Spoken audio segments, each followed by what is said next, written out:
Hello, my channel say that in the glittering yet treacherous world of the bold and the beautiful, where couture dreams clash with raw human desperation, few characters embody the razor-thin line between ambition and annihilation quite like Remy. Once a wide-eyed aspirant clutching sketches and stardust, Remy has clawed his way into the orbit of the Forrester imperially to watch everything teeter on the brink of collapse. The question now burning through the fan forums, the whispered water cooler theories, and the late-night speculation sessions is this: if Remy loses everything his lover Derek, his shot at Forrester glory, his very sanity, will he lash out at the one person he can blame? Will Elektra become the target of a man unhinged? And in the most chilling twist of all, could Remy transform from heartbroken designer into cold-blooded killer? Let us peel back the silk layers of this potential tragedy, thread by dramatic thread, and examine whether the show's writers are steering us toward a storyline so dark it could eclipse even the infamous baby-switching sagas of yesteryear. Act I, the fractured triangle, love, lies, and a lightning rod named Elektra. To understand the powder keg that is Remy, we must first revisit the incendiary triangle that detonated his world. Remy and Derek's romance passionate, clandestine, and intoxicating blows in the shadowed corners of Forrester Creations. Stolen kisses behind mood boards, whispered promises during late-night fittings, the thrill of forbidden love amid bolts of Italian silk.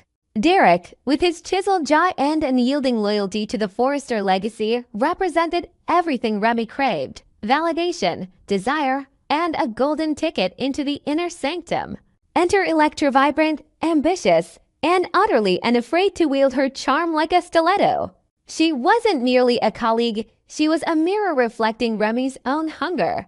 Where Remy sketched feverishly in the hopes of impressing Eric or Ridge, Elektra networked with the confidence of someone born to the manor. Their rivalry was electric from day one. Barbed compliments in the design room, subtle sabotage of swatches, the occasional accidental spill of coffee on a rival's prototype. Yet beneath the venom lay a twisted respect to outsiders fighting for the same crown. Then came the bombshell. Remy's terrible secret, let's call it what it is, a betrayal of trust so profound it shattered the fragile glass house of his relationship with Derek.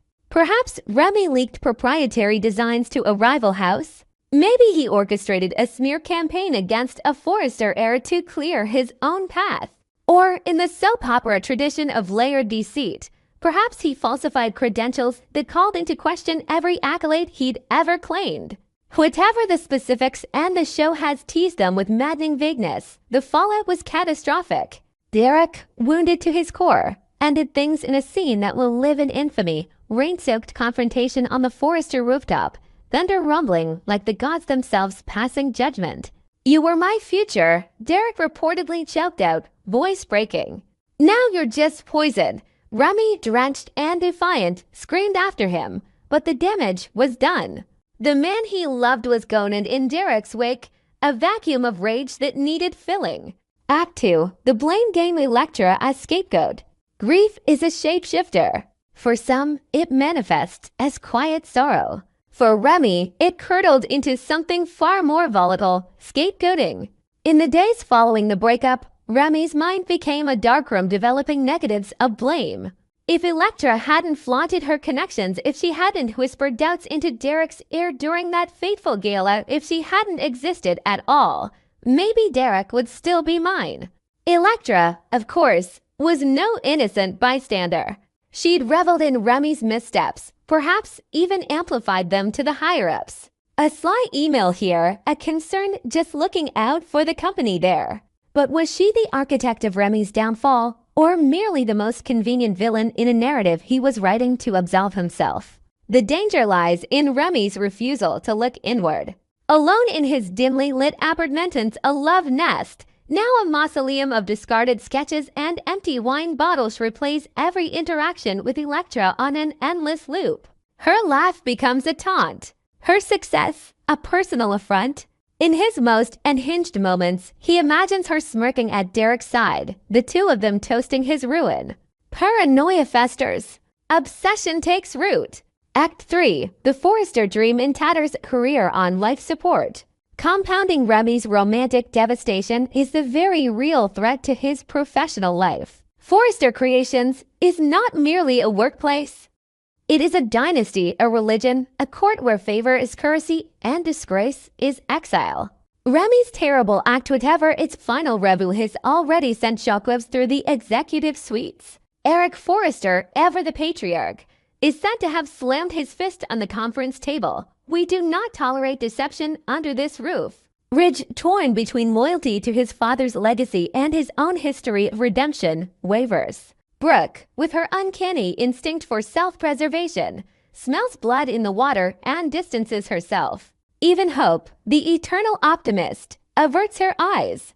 Remy's design sense praised for their raw emotionality are now scrutinized for traces of fraud. Interns whisper. Security escorts him from the building after a heated altercation. The dream that sustained him through years of ramen noodles and rejection is slipping through his fingers like silk through a tear. Hopelessness is a potent accelerant. Strip a man of love and purpose, and you are left with a hollow vessel primed for vengeance. Remy's loneliness is not mere solitude. It is a suffocating void. No late-night calls with Derek. No congratulatory pats on the back from mentors. Just the echo of his own footsteps in an apartment that feels increasingly like a cage. Act 4. The psychology of a potential killer from heartbreak to homicide. Here we must pause and confront the darkest question. Could Remy kill? Soap operas have danced this dance before Sheila Carter's reign of terror. Quinn's descent into obsession, but Remy is no cartoon villain. He is us, amplified. A dreamer who believed love and talent could conquer all, only to discover the world is rigged for those born into privilege. Psychologists speak of the narcissistic injury, the catastrophic blow to self-esteem that can trigger rage. Remy has suffered not one but a cascade: public humiliation, romantic rejection, professional annihilation. In his lowest moments, Elektra becomes the embodiment of every slight, every barrier. She is the gatekeeper who refused to let him pass. She is the rival who danced while he drowned. The mechanics of murder in soap opera land are notoriously elastic. A poison latte at Al Giardino. A tampered scaffolding on a fashion show set. A midnight confrontation in the Forrester parking garage, where a moment of fury becomes a push down the stairs. The writers have laid the groundwork. Remy's access to the building, his knowledge of Elektra's routines, the simmering resentment that could ignite with a single trigger. Imagine the scene. Elektra, triumphant after landing the lead designer slot Remy coveted, celebrates with champagne in the design room. Remy, lurking in the shadows, watches her toast with colleagues. His hand tightens around a pair of tailoring shears. The music swells to those ominous cello notes that signal impending doom. One step forward. 2. Elektra turns, smile fading as she registers the madness in his eyes. Remy, what are you? Blackout. Cliffhanger. The audience gasps. Act 5. Counterarguments, redemption, intervention, or writer's mercy. Yet the bold and the beautiful has a history of pulling back from the abyss. Remy's story could pivot toward redemption, a tearful confession to Eric, a mentorship under Zende, a slow climb back to grace.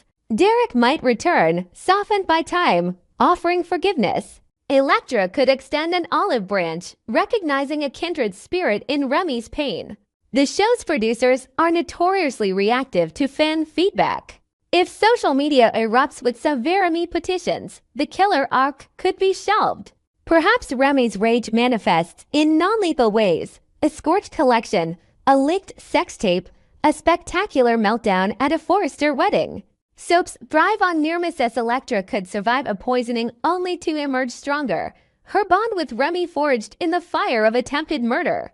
Act VI, the cultural moment. Why this storyline resonates? Beyond the soundstage, Remy's potential descent taps into broader anxieties. In an era of cancel culture and precarious gig economies, his story is a funhouse mirror of millennial Gen Z dread, the fear that one misstep can erase years of hustle. His scapegoating of Elektra reflects the toxic blame games that fracture workplaces and relationships. And the specter of violence born from rejection echoes real-world tragedies, forcing viewers to confront the cost of unchecked mental anguish. The gender dynamics are particularly fraught. Elektra, a woman succeeding in a male-dominated legacy, becomes the target of a spurned man's fury. Will the show handle this with nuance or fall into tired tropes of the hysterical scorned lover? The fanbase is divided. Some crave the catharsis of a full villain arc. Others demand sensitivity to mental health narratives. Act 7. The Waiting Game Clues in the Crystal Ball. As of November 2025, the tea leaves are murky. Spoilers hint at Remy's increasingly erratic behavior, missed deadlines, cryptic social media posts, a confrontation with Elektra that ends with shattered glass. Derek's return looms. Will it be reconciliation or a final nail in Remy's coffin? The winter fashion show, traditionally a backdrop for chaos, approaches. Could the runway become a crime scene? The writers have planted Chekhov's gun in plain sight. Remy's intimate knowledge of Forrester's security, his access to industrial tools, his unraveling psyche. Whether that gun fires remains the million-dollar question. Epilogue, a plea to the powers that be. To the scribes of the bold and the beautiful, tread carefully. Remy's story is a tightrope walk between sensationalism and substance. Give us the drama, yes, the gasping cliffhangers, the tear-streaked, close-up spit anchored in humanity. Let Elektra fight back, not just with screams, but with strategy. Let Remy's pain be palpable, not cartoonish. And if you must crown him a killer, make it earned a tragedy, not a trope. For now, we wait remote in hand, hearts in throats as the shadows lengthen over Forrester creations. Will Remy seek revenge in blood? Or will love, platonic, romantic, or self, pull him back from the edge? We hope you enjoyed it and look forward to sharing more with you in the future. Don't forget to like, comment, and subscribe my channel for more updates on the bold and the beautiful.